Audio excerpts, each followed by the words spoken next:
Hoje a gente vai mergulhar num único momento que de verdade redefiniu a história, o instante em que uma cortina se rasgou. E com base na visão de Marconi Farias, vamos entender como esse evento tão dramático lá no templo significou o fim de uma era e o começo de uma realidade completamente diferente. Para a gente entender o tamanho desse evento, primeiro a gente precisa falar sobre a Shekinah. O que é isso?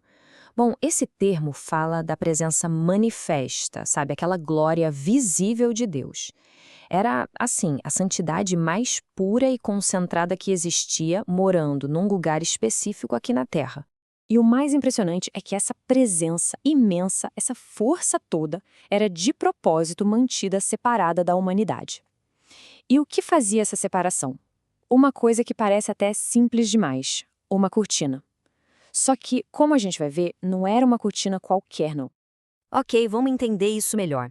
Essa barreira foi feita para ser, em todos os sentidos da palavra, impenetrável, tanto fisicamente quanto no seu simbolismo. Primeiro, a escala. A gente está falando de um véu com quase 20 metros de altura. Dá para imaginar? Pensa num prédio de 6 ou 7 andares. Era uma estrutura colossal, feita para impor respeito e deixar muito claro que o que estava do outro lado era de outra categoria. E não era só a altura, não. A espessura era mais ou menos a da palma de uma mão. Era algo extremamente denso, pesado, sabe? Tecido de um jeito que seria praticamente impossível de rasgar com a força humana. O recado era bem claro: a passagem está fisicamente bloqueada. Agora, o mais poderoso era o que esse véu significava. Ele era o grande símbolo da separação. Era a fronteira exata entre o que é sagrado e o que é profano. De um certo modo, ele protegia a humanidade pecadora da glória de Deus, que é consumidora. E o acesso era absurdamente restrito. Só uma pessoa, o sumo sacerdote, podia passar. E mesmo assim, só uma vezinha por ano. Então, no auge de um dia que mudou tudo, essa barreira impenetrável se rompe. E não foi um rasguinho, não. Foi um rompimento total, de cima até embaixo. E o momento em que isso acontece é fundamental. A Bíblia diz que o véu se rasgou no exato instante em que Cristo, lá na cruz, deu seu último grito: está consumado. Quer dizer, a conclusão do sacrifício foi o que acionou, na mesma hora, a destruição da barreira. E a direção do rasgo, como o Marconi Farias aponta, tem uma força teológica incrível. Foi de cima para baixo. Isso mostra que não foi uma ação humana, vinda aqui de baixo, mas sim uma iniciativa de Deus. O próprio céu rasgou a separação que ele mesmo tinha estabelecido. Certo, mas e as consequências disso? Em uma palavra, tudo. O rasgo do véu significou, na prática, o fim de todo aquele sistema religioso que girava em torno do templo de pedra. Essa tabela aqui mostra essa virada de chave de um jeito perfeito.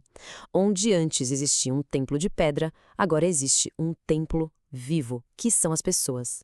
O sacrifício de animais, que se repetia sem parar, foi substituído pelo vinho da nova aliança, um símbolo de que a obra está feita, está completa.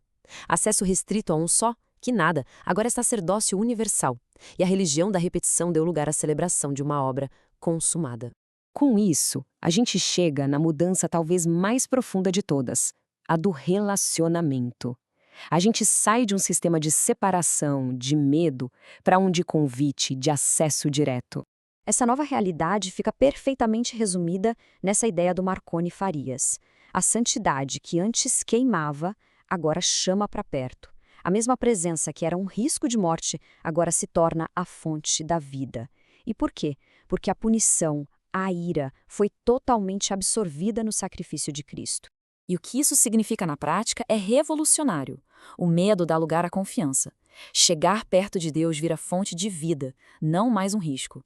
O sacerdócio deixa de ser de um grupo exclusivo e se torna universal, ou seja, todo aquele que crê passa a carregar a presença divina.